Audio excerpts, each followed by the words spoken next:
Hello student, हम देख रहे हैं हिंदी सेकंड भाषा सेतु, जिसमें फर्स्ट चैप्टर देश हमारा। इसमें पहले वाले वीडियो में, इससे पहले वाला जो वीडियो था उसमें हमने पाठ पढ़ा और उसका हिंदी अर्थ देखा और शब्दार्थ देखे थे। आज के इस वीडियो में हम अभ्यास प्रश्न देखेंगे, बोध और विचार।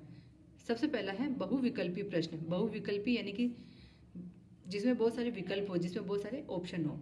तो यहाँ पर जो क्वेश्चन है इसमें ऑप्शन दिए हुए हैं, विकल्प दिए हुए हैं, उनमें से आपको सही विकल्प चुनना है जो इस क्वेश्चन का आंसर है। ठीक है, फर्स्ट क्वेश्चन है, इस कविता में प्राणों से प्यारा किसे बताया गया है?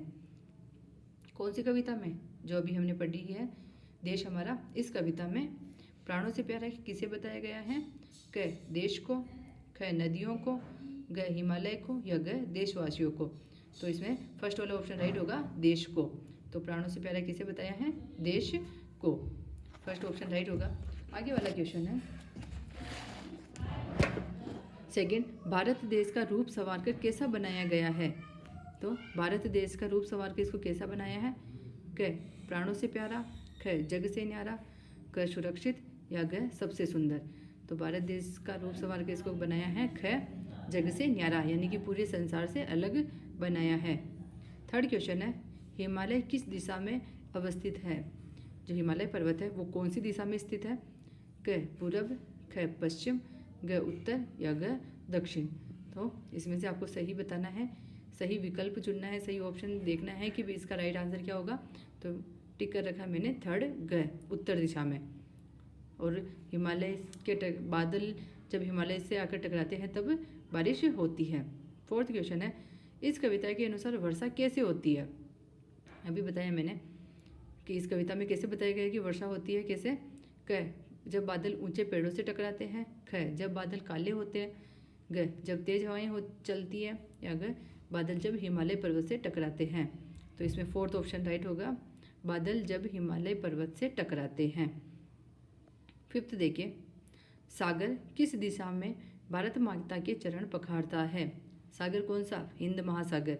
तो वो कौन सी दिशा में भारत माता के चरण धोता है, पखारता है? क पूरब, ख पश्चिम, ग उत्तर, या ग दक्षिण। तो इसमें से सही ऑप्शन चुनना है ग दक्षिण। सिक्स है, किस नदी को कवि ने इस कविता में पावन बताया है? यानी कि इस कविता में ऐसी कौन सी नदी थी जिसको कवि ने पवित्र बताया है? तो क गंगा, ख यमुना, ग नर्मदा, या ग कावेरी। तो first option Ganga, Ganga right होगा कि गंगा नदी को इस कविता में कवि ने पवित्र पावन बताया है। आगे वाला देखिए, सोचो और बताओ। आपको सोचकर बताना है कि इसका उत्तर क्या होगा। फर्स्ट क्वेश्चन है, इस कविता में किसका गुणगान किया गया है? तो इसमें किसके गुणगान गा रहे हैं हम? तो भारत देश के। तो उत्तर हो जाएगा भारत देश का। सेकंड है, हिमालय पर्वत भारत पर क्या उपकार करता है? क्या करता है वो भारत पर? उपकार। तो प्रत्येक क्षण हमारी रक्षा करता है। कौन करता है? हिमालय पर्वत।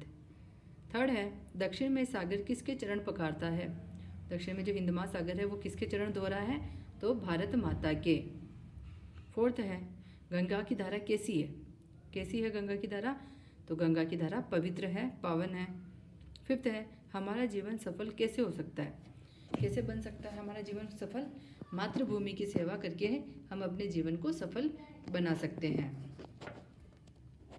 आगे वाला क्वेश्चन देखिए, सही उत्तर पर राइट का चिन्ह लगाना है। ठीक है, जो भी राइट आंसर है उसके आगे बॉक्स में राइट का चिन्ह लगाना है। फर्स्ट क्वेश्चन है, भारत के दक्षिण में कौन सा सागर है? अरब सागर या हिंद महासागर?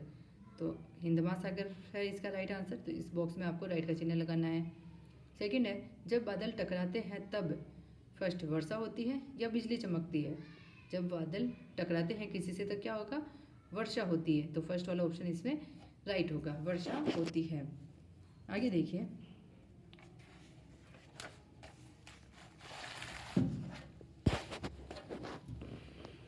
देश हमारा कविता का सार अपने शब्दों में लिखिए।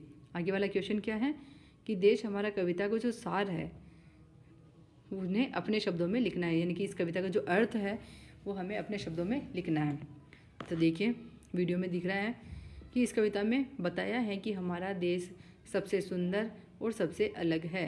हमारे देश के उत्तर में हिमालय पर्वत है और दक्षिण में हिंद महासागर है। यहाँ पवित्र गंगा नदी बहती है जो सभी के दुखों को दूर करती है। हम अपनी भारत माता की सेवा करके अपने जीवन को सफल बनाएं या बना सकते हैं। तो इसका शॉर्ट में बताया है मैंने कि इस कविता में क्या बताया गया है कि हमारा देश सबसे सुंदर और सबसे अलग है। आगे देखिए, दिए गए संयुक्त वर्णों से बने दो दो नए शब्द लिखो। ये जो संयुक्त वर्ण है, संयुक्त यानी जो दो वर्णों से मिलकर बनते हैं, ठीक है, तो उन्हें हम संयुक्त वर्ण कहेंगे। जैसे कि यहाँ पर श और ट से, श इसमें आधा है, ये जो नीचे आधी लाइन खींची हुई है इसको हम कहते हैं हलंत। तो इसमें श हलंत है, न हलंत है और प भी हलंत है। तो ये आधा है और ये पूरा है। तो यहाँ पे आधा और पूरा लिख रखा है, श और ट। न आधा तो न को आधा लिखा है, प आधा है तो इसमें प को आधा लिखा है। तो इनसे आपको और दूसरे शब्द बनाने हैं दो दो। जैसे यहाँ पे बना रखा है कष्ट, न्यारा, प्यारा, ऐसे ही आपको बनाने हैं नष्ट, भ्रष्ट। न्यारा का बन जाएगा न और ये होना चाहिए, है ना, तो न्याय, मान्य। प्यारा का प्याज, प्यास, ठीक है, इसमें भी प और ये आ रहा है, इसमें भी प और ये आ रहा है। आगे वाला क्वेश्चन देखिए, दिए गए शब्दों के दो दो पर्यायवाची शब्द लिखो। पर्यायवाची मतलब जिनका अर्थ एक जैसा हो। पर्यायवाची को और कहते हैं समानार्थी। पर्यायवाची को क्या कहेंगे? समानार्थी, यानी समान अर्थ वाले ऐसे शब्द जो है तो एक ही लेकिन नाम अलग अलग है। जैसे कि पहला है सागर। सागर को हम समुद्र भी कहते हैं, जलधि भी कहते हैं, है एक ही ये लेकिन नाम इनके अलग अलग है। जल, जल को हम पानी भी कहते हैं, नीर भी कहते हैं। बादल, बादल को हम मेघ और जलद। जग, इसका अर्थ होता है संसार, जहान। तो ये इनके दो दो पर्यायवाची हो गए। जग का संसार जहान, बादल का मेघ जलद, जल का पानी नीर और समुद्र, सागर का समुद्र और जलधि। ठीक है, आगे देखिए, जानो, आपको यह जानना है कि दिशाएं चार होती है। जो मैंने अभी बताई थी कि दिशाएं कितनी होती है? चार होती है। पूर्व, पश्चिम, उत्तर, दक्षिण, चार दिशाएं होती है। उत्तर, दक्षिण, पूर्व, पश्चिम, या पूर्व, पश्चिम, उत्तर, दक्षिण, कुछ भी बोलो, चारों दिशाओं के नाम यही है। तो आपको ये ध्यान होने चाहिए कि दिशाओं के नाम क्या हैं? पूर्व, पश्चिम, उत्तर, दक्षिण। तो आपका ये फर्स्ट चैप्टर यहाँ पे कंप्लीट होता है। इससे पहले का वीडियो भी देख लेना क्योंकि उसमें पाठ का अर्थ समझाया गया है और इसी वीडियो में आपके क्वेश्चन आंसर कंप्लीट हुए हैं। ओके, आगे वाला चैप्टर हम आगे वाले वीडियो में देखेंगे। Okay, thank you.